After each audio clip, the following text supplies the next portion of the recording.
Hey everyone, GXVL here with a brand new review video, but it's actually a non-review when it comes to upcoming and recent airing let it be comic books and manga, and also movies and TV shows. Alright, I put emphasis on the comic book and manga because I've been really wanting to cover and talk about manga and comic books on my channel for quite a while, and I think it's that time of year and for me to talk about right after this video, and hopefully I might do other videos like this again when it comes to other entries, other projects being put out today, let it be from not just America but from other countries, right? Like Japan when it comes to their animes and manga. But now, let's get the chit-chat and begin, shall we? So, right off the bat, we've got the Eternals. Yeah, this one, I'm not gonna lie, just basing off on how it looks from the trailers and mini clips and sneak peeks, it looks very boring. It comes off as very mundane. It doesn't make me get much invested with these new characters. I mean, they're not really new. They're more like, I would put it like this, they've always been part of the Marvel Comics for a very long time. I looked upon their comic book counterparts and they don't look that much exciting still from there, but at least they look a tiny bit more appealing than what we're remotely getting here.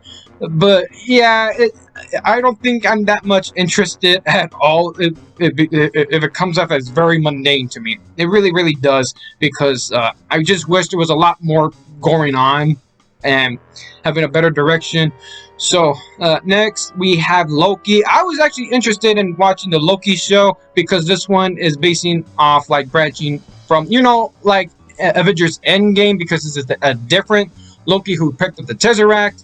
And when I saw the trailer, I was like, it looks alright, not too bad, I guess. But then I was hearing different reviews from one of my favorite YouTubers I've been watching, and either let it be a negative or a positive take on this.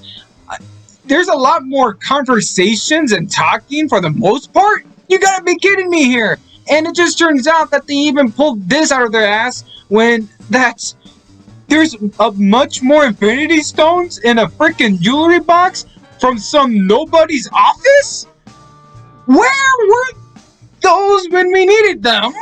And also, it just takes away all the build-up and the excitement when it comes to Infinity War and Endgame. That's kind of like a red flag to me, so yeah, I'm not gonna bother with this one. Next.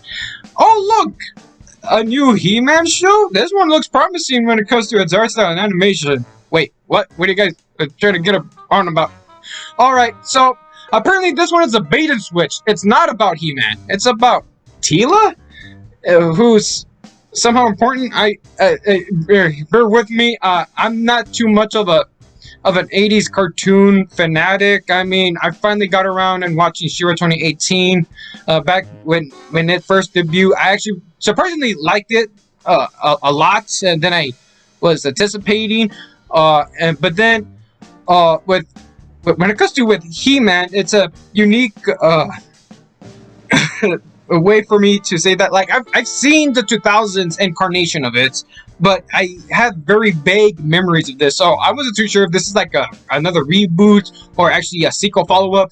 But then it turns out that apparently someone lied about the direction they were going for, that oh, it is about HeMan, oh, it's not gonna be what these other people are saying, but apparently when it comes to the reviews and also the clips that we're seeing, yeah, Kevin Smith straight up lied.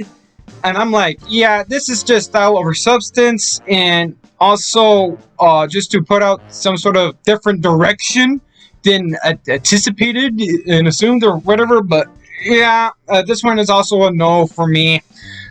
So I won't bother in checking out at all. Next we got this one. Yeah, this one is already self-explanatory. All I can say is that it's a self-insert gone wrong. Because if you look upon the creator, the artist of this, the resemblance is uncanny. So, if you're either just a DC fan, a comic book fan, or a Starfire fan, yeah, this will actually turn you off right off the bat. If it was one of my favorite characters like Raven and or Harley Quinn, yeah, you'll be doing my girl dirty, especially if you put out a character that looks like this, like looks like straight up like Penguin's daughter for the most part. Hey, Nightwing, be lucky, you're not the father, which is a bunch of jokes that people have been making. So, moving on from that one, is that, oh, we got the Falcon and the Winter Soldier. I was actually that much excited and looking forward to this one, but apparently I cared less for some reason. I don't know why. But then I did saw some clips of it, and it did look kind of dull and not that much impressive. But then there have been some hot takes out there. I'm not calling them reviews, much more like hot takes, that like apparently there was something that this show touched upon, which is very touchy, very, very touchy, and it should be very taken seriously. And for me, I'm like, yeah, then maybe I do not want to watch it then. I'm sorry, just no. So, moving on from that one, it's everyone's favorite character, that is Batwoman. I don't know where to begin with this one. All I can say is that like it stars Ruby Rose, and I will be straight up honest that like I only saw the trailer, but then I saw the first episode of the first season only within 5 minutes, and yeah, this was pretty awful. But then what happened is that like for some reason it had a second season. How? And it's a different character? A different actress? What happened to Ruby Rose? I don't understand. How did we get this and not the original? I may not have liked Batwoman at all to begin with. I really, the only incarnation and iteration of Batwoman that I actually really liked a lot was the mystery of the Batwoman. When it comes to, Batman the Animated Series with its movie of that. So I thought that was a very good take. I thought it was very interesting. But this, I'm like, what? How? I'm scratching my head here and grasping my own head as well on how this is very puzzling. And apparently they're touching upon like Batwing and like the Batman who laughs, but it's now the Batwoman who laughs? What? And this is not the first time that happens. If you've seen the Supergirl, it's been taking the Superman mythos and trying to be like Supergirl's mythos instead. So I'm just like, what? just no. Just a big fat no. Now, next is the likes of Black Widow, which I must say I was actually kind of looking forward to this one, but sadly I no longer care for it because we're past the Avengers Endgame, which means I would have cared about it if it was before Endgame and Infinity War, and also while like Doctor Strange and Ant-Man came about. And personally for me, it should have been like a dynamic duo movie of not just her, but also Hawkeye. I think that would work out way better, at least personally in my opinion. But then I heard that they basically drastically changed a character that was Taskmaster, aka Anthony Tony Masters. They didn't bother carrying the last name. They only took the first, calling her Antonia Dravosky. And I had to look up if this iteration of the character actually existed in the comics, and I'm like, no,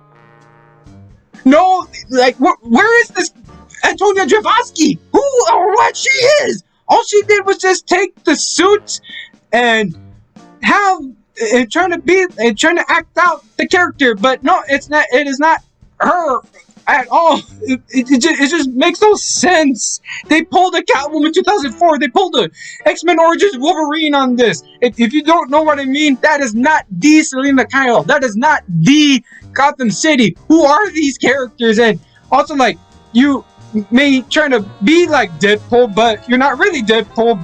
But you're not really Deadpool when it comes to like Ryan Reynolds playing as him when it comes to the movies. Those movies are straight up bangers. I'm not a fan of the character, but yeah.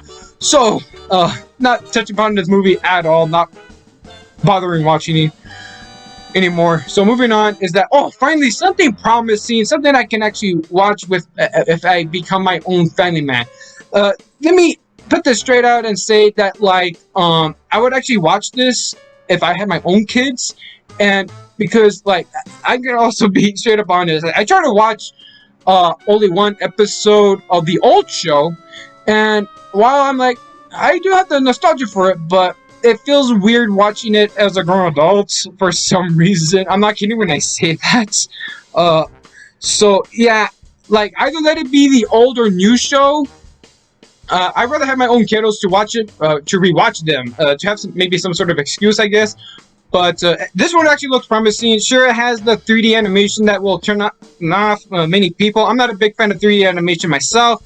I just think it's the art style trying to blend well with the with that animation, right? It's just the art style that may be the issue. But I can understand people's frustration with that. I could definitely say, we'll admit there are some jarring moments when they're being a little bit too close or whatever.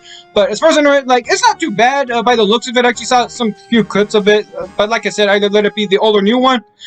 This one is definitely an A-okay. So yeah, that's all I have to say about all these latest entries and what I initially think about them when it comes to first impressions. And also, I've been hearing some other people's opinions and what they initially think about it, especially, again, trying to rewatch some clips here and there to see if I really wanted to watch it, to check it out myself. And sadly, I don't think I'll be looking forward to most of these stuff other than the Rugrats one, sadly.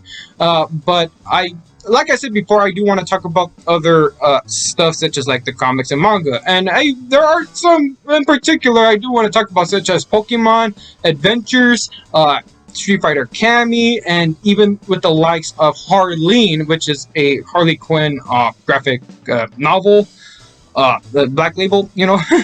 So yeah, that's all I have to say. What do you guys honestly think about all of this? Let's have a civil and rational discussion on this. This has been JXBL, signing off right now.